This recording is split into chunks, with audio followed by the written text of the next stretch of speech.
আসসালামু আলাইকুম, আপনারা সবাই কেমন আছেন?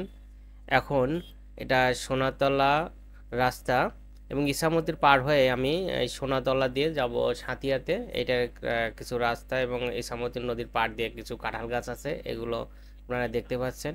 এটা হলো পাবনা জেলার সাঁথিয়া উপজেলার সোনাতলা গ্রাম। আমি এসেছি হাড়িয়া হয়ে। হাড়িয়া হয়ে একটা নতুন রাস্তা আছে, হাড়িয়া হয়ে সোনাতলা পর্যন্ত ওই দিক দিয়ে আমি ঢুকেছি। আর ঢুকে এখন ইছামতি নদীর ওইখানে উঠেছি। ওইখান থেকে আমি যাব এই ভিতর দিয়ে সাঁথিয়াতে, সাঁথিয়া বাজার হয়ে নন্দনবাজার যাব। এই দেখুন এইখানে আমি উঠেছি। এই যে এটা হলো ইছামতি নদী বাম সাইডে, ডান সাইডে এটা হলো সোনাতলা গ্রাম। আর নদীতে কচুরিপানা আছে। আপনারা এই ভিডিওটা দেখতে থাকুন, আশা করি ভালো লাগবে। কাঁঠাল তো অনেক ধরছে, পানি পাইছে ইয়ার,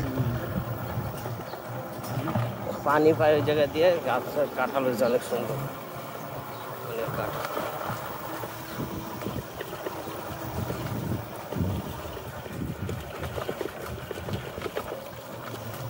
নদী আর নদী নাই, মাঝখানে আছে কচুরি পানা। তারপরে ওই কচু ওগুলো তো ইয়েতেই জন্মায়, মাটির জন্মায়, পানির উপর জন্মায়। কচু পচে মাটি হয়ে গেছে। এ কি কাঁঠাল না কি এগুলো? এত ছোট ছোট কত ধরছে, এক গাছে তো অনেক ধরছে। সামনে তো অনেক দূরে আছে এটাতে কাঁঠাল।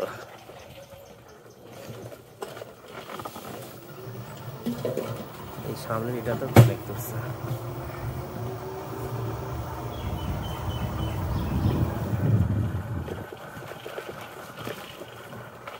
এটা মনে হয় গেট না, সুইচ গেট।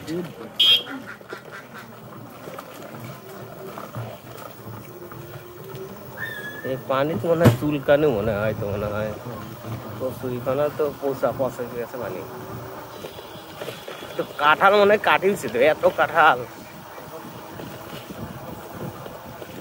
বড় বড় গাছে।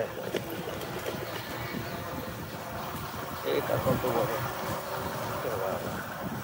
এই এক গাছেই তো মনে হয় হয়ে যেত কাঁঠাল ধরছে। পাতা নাই, কাঁঠাল আছে।